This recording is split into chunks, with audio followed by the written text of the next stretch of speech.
Steel plant కోసం అడిగితే మీద పడిపోయి రెక్కేస్తావా? సమాధానం కదా అడిగారు. ఈ ప్రాంత ప్రజలు ఏమనుకుంటున్నారా కదా అడిగారు. జర్నలిస్ట్ మీద ఫైర్ అయిపోయి ఇంటికి వచ్చి చెప్పాలా, నీ చెవులో చెప్పాలా? ఎస్, ఇక్కడ ఈ రోజు ఇబ్బందులు ఉన్నాయి స్టీల్ ప్లాంట్ కార్మికులకి. వాళ్ళకు ఉన్నటువంటి ఇబ్బందులు, వారికి ఉన్నటువంటి అనుమానాలు నివృత్తి చేయమని చెప్పి అడుగుతా ఉన్నారు. అవి నివృత్తి చేయడం మానేసి ప్రతి ఒక్కరికి చెప్పాలా? ఎందుకు ఆ ఫ్రస్ట్రేషన్? దేనికి? మీ ఫ్రస్ట్రేషన్ చూస్తే మీరు డెఫినెట్ గా దాన్ని ఏదో చేయబోతున్నారు అనేటువంటిది అర్థమవుతా ఉంది. ఇది వైట్ ఎలిఫెంట్, దీన్ని ఎలా పోషించమంటారా? మొదటి నుంచి కూటమి ప్రభుత్వం, గతంలో భారతీయ జనతా పార్టీ గాని, వీరు ప్రభుత్వం వచ్చిన తర్వాత వీరు కూటమి ప్రభుత్వం గాని, వీళ్ళు ఏంటంటే ప్రతి సంస్థకి అప్పులు అనేటువంటి సహజం. అప్పులనేమో నష్టాల కింద చూపించి, ఇది నష్టాల్లో ఉన్నటువంటి ప్లాంట్ కింద చిత్రీకరించి, ఉన్నటువంటి కార్మికుల మీద లేనిపోయినటువంటి ఆరోపణలు చేసి, ఇన్ని సంవత్సరాలు కార్మికులు పనిచేయకపోతే 35-40 సంవత్సరాల నుంచి ఎలా నడుస్తుంది ప్లాంట్?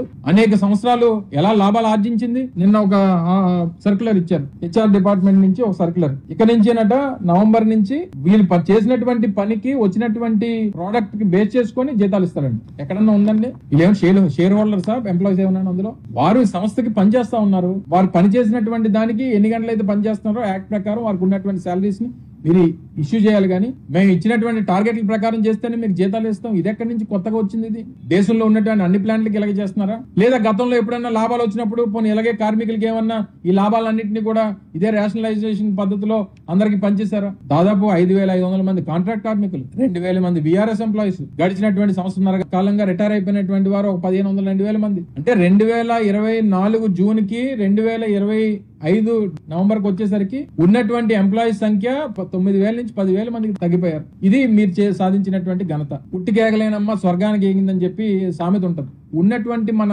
ఆయుపట్టు విశాఖపట్నం స్టీల్ ప్లాంట్ ఈ ప్రాంతానికి, రాష్ట్రానికి అతిపెద్ద పరిశ్రమ, రాష్ట్రంలో హైయెస్ట్ ఎంప్లాయ్మెంట్ జనరేటింగ్ సంస్థ. దీన్ని ఉద్ధరించలేకపోతున్నాం. మనం తీసుకుని వచ్చి రేపు వచ్చే 2-3 సంవత్సరాల్లో 40 లక్షల మందికి ఉద్యోగాలు అని చెప్పినంటే ఎంతమందికి ఇచ్చా? ఈ 17-18 మాసాల్లో ఎంతమందికి ఉద్యోగాలు ఇచ్చారు చెప్పండి? ఎంతమందికి తీసిన వాళ్ళు ఎంతమంది నేను చెప్తా, ఇచ్చిన వాళ్ళు ఎంతమంది మీరు చెప్పండి.